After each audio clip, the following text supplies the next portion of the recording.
बीजापुर में नक्सल विरोधी अभियान को बड़ी कामयाबी मिली है। 24 लाख के इनामी 6 माओवादी समेत कुल 9 नक्सलियों ने आत्मसमर्पण कर दिया है। ये नक्सली मार डिवीजन प्लाटून नंबर 12 और 13 के अलावा डीजीएन डिवीजन व टेक्निकल टीम से जुड़े थे। आत्मसमर्पण करने वालों को शासन की पुनर्वास नीति के तहत प्रोत्साहन राशि दी गई है।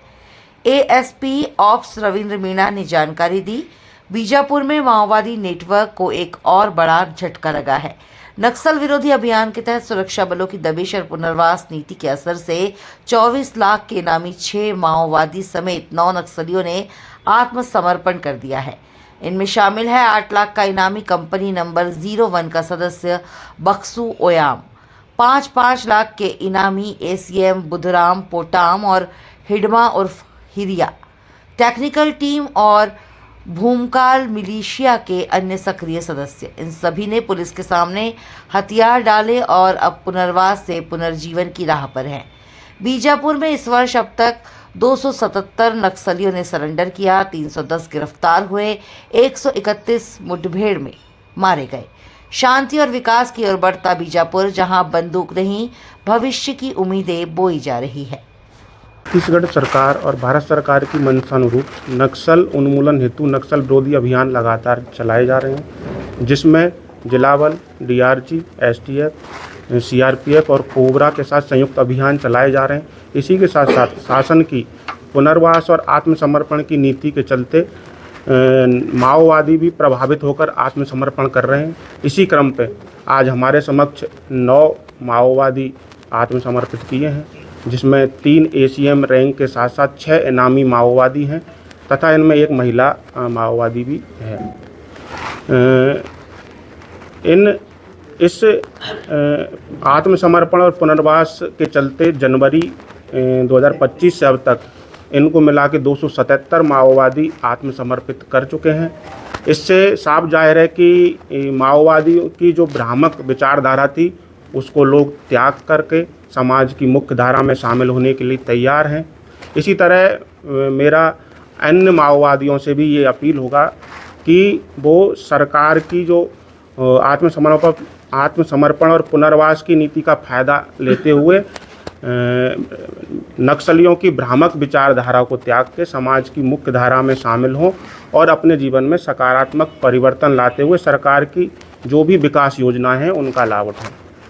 सर, ये सरेंडर जो नक्सली हैं ये किस तरीके की बड़ी घटनाओं में शामिल रहे हैं और उसमें कोई बड़ा इस तरीके का कोई घटना रहा हो सर, उसका आप जिक्र करना चाहें? जैसा कि अभी ये जो बक्सू ओयाम और ये हैं, ये अभी किसी इनकी पूछताछ में या इंट्रोगेशन में ऐसा इन्होंने नहीं बताया है कि ये किसी बड़ी घटना में शामिल हैं। लेकिन जैसा कि ये ज़्यादातर ग्राउंड वर्क पे काम करते थे, फ्रंटल ऑर्गेनाइजेशन में ज़्यादा इन्होंने काम किया है। वहीं बक्सू ओयाम जो है एलएमजी रखता था, लेकिन ऐसी किसी बड़ी घटना में अभी तक आईआर में शामिल नहीं है। लेकिन आईआर अभी भी जारी है, उसमें कुछ सामने आएगा तो आपको अवगत कराएंगे।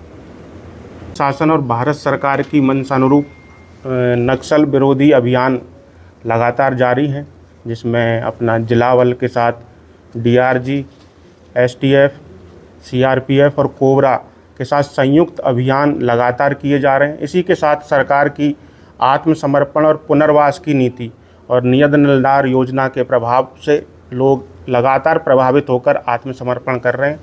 वो समाज की मुख्य धारा में शामिल होकर समाज के एक दायित्व, समाज के लिए एक जिम्मेदार नागरिक का भूमिका अदा करने के लिए वो तैयार हैं। इसी क्रम में आज हमारे समक्ष 9 माओवादियों ने आत्मसमर्पण किया है।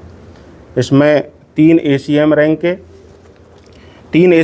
के साथ साथ 6 इनामी माओवादियों के साथ साथ कुल 9 माओवादियों ने आत्मसमर्पण किया है। इनमें से जो मेन है एक बक्सू ओयाम, जो कि कंपनी नंबर 1 का पार्टी सदस्य था, बुधराम पोटाम प्लेटून 12 से, हिडमा सोडी प्लेटून 13 से, मंगुई का दक्षिण बस्तर डिवीज़न की टेक्निकल टीम का सदस्य था, रोशन कारम जो है चिन्नापल्ली एरिया कमेटी जो कि धमतरी गरियाबंद वाली डिवीज़न का पार्ट है, मंगलो पोडियाम जो बिहरमगढ़ एरिया कमेटी का सदस्य था, इसी तरह कमलू हेमला और बुद्धराम हेमला जो है फुलादी आरपीसी के सदस्य थे और पंडरू पुनेम इन्होंने हमारे समक्ष समर्पण किया है। तो एक बार बुला के फिर बाइट दे दें।